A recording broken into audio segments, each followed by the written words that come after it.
Hello बच्चों, let's read this question. Question says statement 1, an equation of a common tangent to the parabola y square equal to 16 root 3x and the ellipse 2x square plus y square equal to 4 is y equal to 2x plus 2 root 3. Statement 2, if the line y equal to mx plus 4 root 3 by m where m is not equal to 0 is a common tangent to the parabola y square equal to 16 root 3x and the ellipse 2x square plus y square equal to 4, then m satisfies m to the power 4 plus 2m square equal to 24. Option 1 is statement 1 is true, statement 2 is false. Option 2 is statement 1 is false, statement 2 is true. Option 3 is statement 1 is true, statement 2 is true, statement 2 is a correct explanation for statement 1. And option 4 is statement 1 is true, statement 2 is true, statement 2 is not a correct explanation for statement 1. तो हमें क्या बोल रहा है कि एक parabola दिया हुआ है, एक एलिप्स दिया हुआ है, उसके कॉमन टेंजेंट की इक्वेशन की बात हो रही है. तो सबसे पहले हम की कॉन्सेप्ट डिस्कस करेंगे. सो की कॉन्सेप्ट क्या होगा? की concept is condition of tangency, condition of tangency of a line to standard parabola and ellipse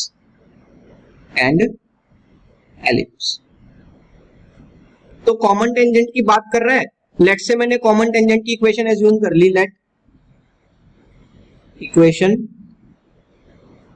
of common tangent is y is equal to mx plus c. अगर मैं स्टैंडर्ड पैराबोला की बात करता हूं तो स्टैंडर्ड पैराबोला हमारा कैसा दिखता है? y square equal to 4ax. तो इस स्टैंडर्ड पैराबोला के लिए जो टेंजेंसी की कंडीशन होती है, कंडीशन ऑफ टेंजेंसी, जो स्ट्रेट लाइन हमने एज्यूम की है y equal to mx plus c, वो इस पैराबोला पे टेंजेंट कब होगी?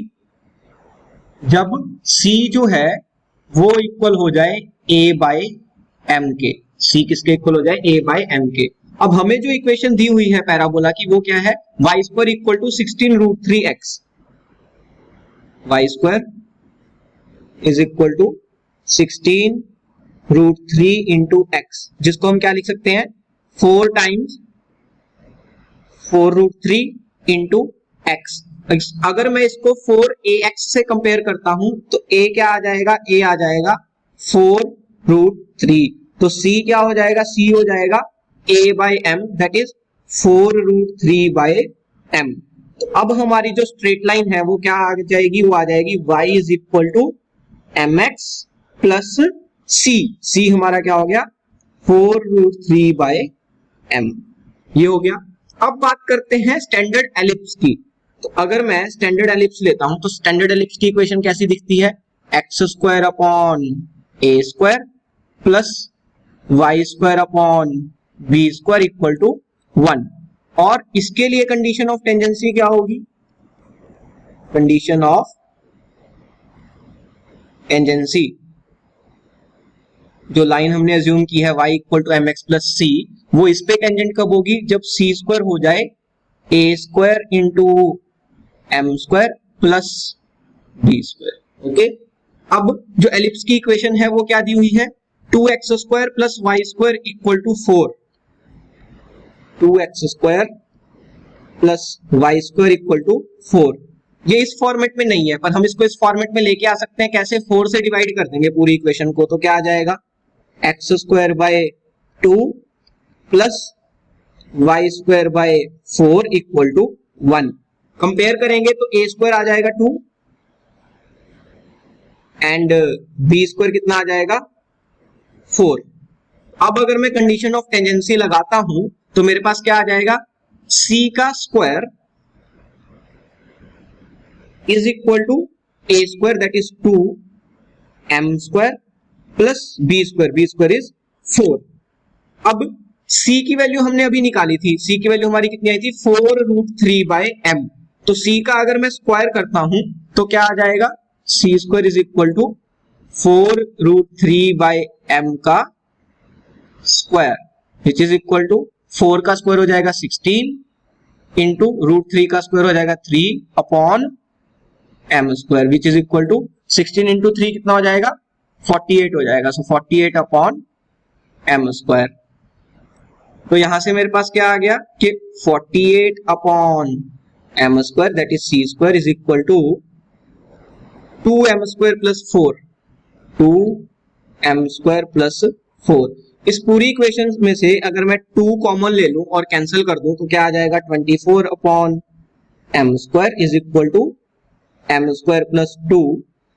पूरी इक्वेशन को m स्क्वायर से मल्टीप्लाई कर देंगे तो क्या आ जाएगा 24 is equal to m to the power 4 plus 2m square. अगर इसको लेफ्ट हैंड साइड पे लिख लें m to the power 4 plus 2m square equal to 24, ये आ गया हमारे पास। तो अभी हमने देखा कि अगर हमारी स्ट्रेट लाइन की जो इक्वेशन है, कॉमन टेंजेंट की इक्वेशन है, वो इस फॉर्म में हो y equal to mx plus 4√3/m, तो वो कॉमन टेंजेंट होने के लिए कंडीशन क्या आ रही है, कंडीशन आ रही है m to the power 4 plus 2m square equal to 24। और यही हमारी स्टेटमेंट 2 थी, कह रहा है y equal to mx plus 4√3/m जो है वो कॉमन टेंजेंट तभी होगा जब m सेटिस्फाई करे m to the power 4 plus 2m square equal to 24 को। मींस हमारी स्टेटमेंट 2 जो है वो बिल्कुल सही है। तो स्टेटमेंट 2 सही है। अब हमें इस इक्वेशन को सॉल्व करना है। सॉल्व कैसे करेंगे, m स्क्वायर को t मान लेंगे, m स्क्वायर को क्या मान लेंगे t। सो अगर मैं m स्क्वायर को t एज्यूम करता हूं तो m टू द पावर 4 जो है वो तो t स्क्वायर हो जाएगा प्लस 2m स्क्वायर, तो m स्क्वायर t हो गया तो 2t इक्वल टू क्या है 24। 24 को भी मैं लेफ्ट हैंड साइड पे ले आऊंगा तो -24 इक्वल टू 0। इसको फैक्टराइज कर लेंगे तो क्या आ जाएगा t square plus 60 minus 4t minus 24 equal to 0। पहले दोनों टर्म्स में से t कॉमन, बचा t प्लस 6, अगले दोनों में से -4 कॉमन, फिर से बचा t plus 6 equal to 0। t plus 6 common आ जाएगा तो t plus 6 into t minus 4 equal to 0। यहां से t की दो पॉसिबल वैल्यूज आ गई, t इक्वल टू -6 और t इक्वल टू 4। बट हमने t को m स्क्वायर एज्यूम किया था। m स्क्वायर कभी भी नेगेटिव नहीं हो सकता, तो t कभी भी नेगेटिव नहीं हो सकता, तो t को -6 तो हम नहीं ले सकते। तो t का अगर -6 नहीं हो सकता तो t की ओनली पॉसिबल वैल्यू क्या होगी, t इक्वल टू 4 होगी। तो t equal to 4 means m square equal to 4। m square equal to 4 means m can be 2 और m कैन बी -2। तो लेट्स से अगर मैंने m को 2 लिया तो c हमारा क्या था, कैपिटल A बाय m था, राइट। और कैपिटल A की वैल्यू हमारी कितनी थी 4√3, तो c कितना आ जाएगा 4√3/2 विच इज इक्वल टू 2√3। और लाइन की इक्वेशन क्या आ जाएगी, y is equal to m into x that is 2 into x plus c is 2√3। तो ये हमारे पास क्या आ गई, एक पॉसिबल इक्वेशन आ गई टेंजेंट की, common tangent y equal to 2x plus 2√3। अगर मैं स्टेटमेंट 1 देखता हूं तो स्टेटमेंट 1 में यही तो इक्वेशन दी हुई है, y equal to 2x plus 2√3, common tangent की इक्वेशन यही दी हुई है। इसका मतलब क्या है कि स्टेटमेंट 1 भी ट्रू है, स्टेटमेंट 2 भी ट्रू है, दोनों स्टेटमेंट ट्रू है। और इसी की वजह से m to the power 4 plus 2m square equal to 24, इसी को सॉल्व करके तो हमारे पास m की वैल्यू 2 आई है। मींस स्टेटमेंट 2 स्टेटमेंट 1 को एक्सप्लेन भी कर रही है। तो इस तरीके से मैं बोल सकता हूं कि करेक्ट ऑप्शन कौन सा होगा, option 3। Statement 1 is true, statement 2 is true, and statement 2 is a correct explanation for statement 1. So option 3 is our final answer. Hope you understood it well. Best of luck. Thank you.